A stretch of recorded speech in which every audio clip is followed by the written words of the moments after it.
సాయంత్రం కూడా ఆయన తన రామానాయుడు స్టూడియోస్ ని కారులో వెళ్లి అక్కడ వీల్ చైర్ మీద మొత్తం అంతా తిరిగి రావడం కూడా జరిగింది. ఈ రోజు ఉదయం నుంచి కొంచెం సీరియస్ గా ఆయన ఆరోగ్యం సీరియస్ గా పరిగణించి ఈ రోజు మధ్యాహ్నమే ఆయన తుదిశ్వాస విడడం జరిగింది. సో అనునిత్యం సినిమా తప్ప ఇంకేమీ తెలియని మనిషిగా రామానాయుడు గారిని చెప్పుకోవచ్చు.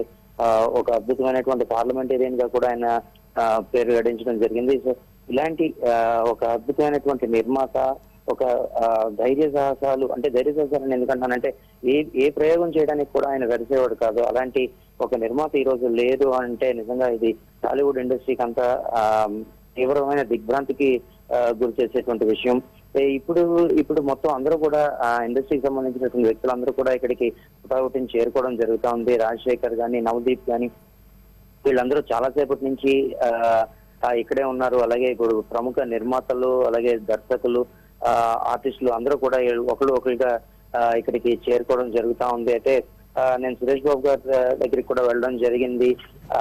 ఆయన తీవ్రమైనటువంటి దుఃఖంతో ఆయన బయటికి వ్యక్తపరచలేక చాలా తీవ్రమైనటువంటి దుఃఖంతో ఆయన అలా అక్కడే ఆయన ఆ పార్థివ దేశం దగ్గర ఆయన ఉండడం జరిగింది. అయితే మొత్తం కార్యక్రమాలు అన్ని కూడా రేపు రామానాయుడు స్టూడియోస్ లో జరిపే అవకాశాలు మనకి కనబడతా ఉన్నాయి. ఎందుకంటే ఇప్పుడు మొత్తం అంతా కూడా బంధువులు, అలాగే ఆయన సన్నిహిత మిత్రులు ఎవరైతే ఉన్నారో వాళ్ళందరూ కూడా ఇక్కడికి చేరుకుంటారు.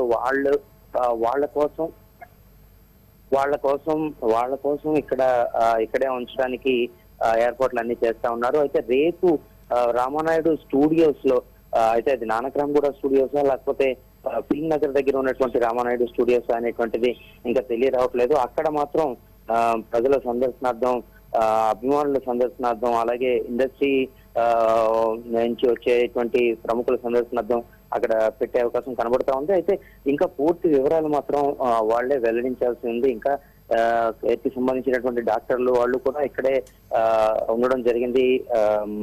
ఇంకా ఇక్కడ కార్యక్రమాలు కూడా ఇంకా ఏమీ మొదలు కాలేదని చెప్పాలి. స్వాతి. Thank you Phani.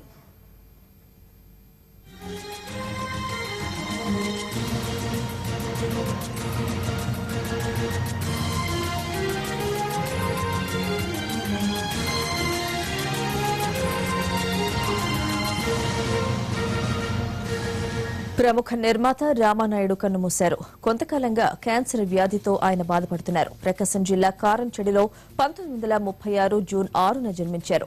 దేశంలోని 13 భాషల్లో 150కి పైగా సినిమాలు నిర్మించారు రామానాయుడు. తెలుగులో తాను నిర్మించిన చాలా సినిమాల్లో ఏదో ఒక పాత్రలో కనిపించేవారైనా. పెద్ద కుమారుడు సురేష్ ని నిర్మాతని, చిన్న కుమారుడు వెంకటేష్ ని హీరోని చేశారు రామానాయుడు. తాను స్థాపించిన సురేష్ ప్రొడక్షన్స్ ద్వారా చాలా మంది కొత్త కళాకారులను వెండితెరకు పరిచయం చేశారు. రామానాయుడు చారిటబుల్ ట్రస్ట్ ద్వారా స్వచ్ఛంద సేవా కార్యక్రమాలను కూడా నిర్వహించారు రామానాయుడు. రాజకీయాల్లోకి ప్రవేశించిన ఇమడలేక కొద్ది కాలానికే తప్పుకున్నారు.